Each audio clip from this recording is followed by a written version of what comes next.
Well, Sander, I want to start off with Argentina. How was that? Very intense. Just came back. I'm still in between jet lags right now.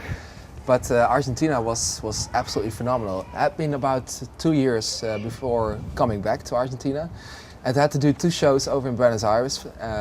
One on a Thursday, which was kind of like a pre-party, which is completely packed. Friday, Cordoba, same story. Saturday, Mar del Plata, and Sunday, Buenos Aires back. And I think it was around 4,500 people, so unbelievable.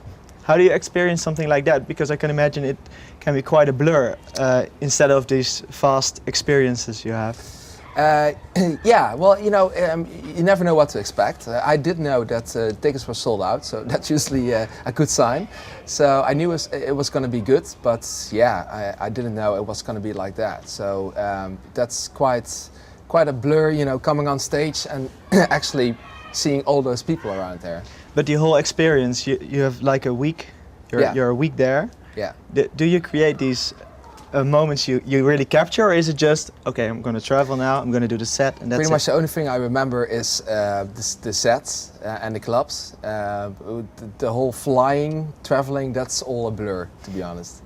Yeah, that's the hardest part of being a DJ. It's just the traveling. So it takes about flying via London Heathrow. It took me around 16 hours to get to Buenos Aires.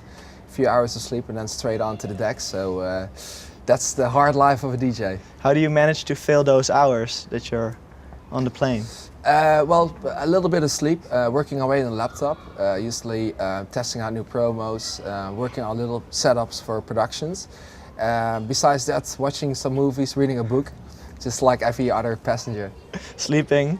Yeah, a little bit, yes. Well, on the way back, yeah, slept the whole way. So. In these last couple of years, have you gotten used to the fact that you sometimes can only sleep for 3 hours because somebody's waiting? Sometimes you can't sleep for 2 days. So it kind of comes with the territory that wherever you are and it's possible to have like an hour of sleep, you just take it. So yeah, sometimes you just you're nearly comatized and you fall asleep anyway. So I'm lucky enough to be able to do that because I know a few artists who can't sleep on a plane. They need to be in bed, so that's pretty hard if it's like that. Mm-hmm. In what year did this start on this level? Is there a moment?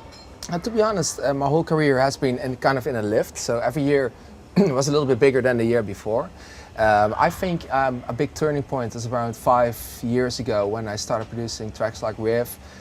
Got like a little bit of modest commercial success as well with By Any Demand and tracks like that.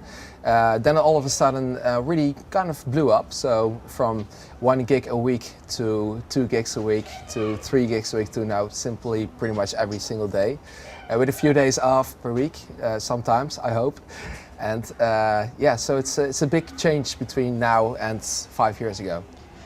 Has there been a moment over the last couple of years in which you had a bit of a fallback, in which you perhaps it was too much or something? Not really. I've been the person to create a challenge, and the challenge can also be keep on going.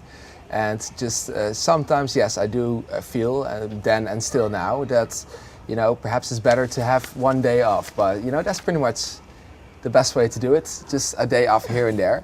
And I'm having a few days off in Mallorca and Ibiza in about 2 weeks, so that's the way I try to cope with all the traveling.